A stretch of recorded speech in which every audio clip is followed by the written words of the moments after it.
Երբ Փաշինյանը նույնիսկ որոշի, որ պիտի մեկնի Էջմիածին, հավատացած եղեք, մենք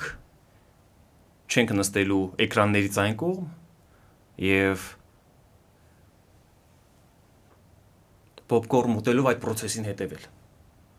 Մեր կողմից ամեն ինչ կերևա։ Մենք ասել ենք, որ եկեղեցու կողքին ենք։ Սամվել Կարապետյանը հստակ ձևակերպել է, որ եկեղեցու կողքին է։ Հստակ է ձևակերպել, որ փոքրիկ խմբակը պիտի հեռանա, որովհետև այսօր այս պրոցեսը լարված է։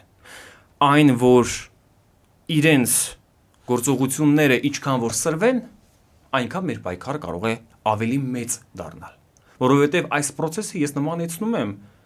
մի փոքրիկ ադամանդի, որին շատ հարվածելիս ավելի ուժեղ է փայլում։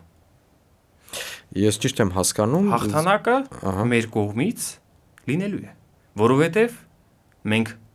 պատրաստ կերպով հաջորդաբար քայլերով գնալու ենք, որպեսզի ընտրությանը ավելի մոտեցնենք այն պարտությունը,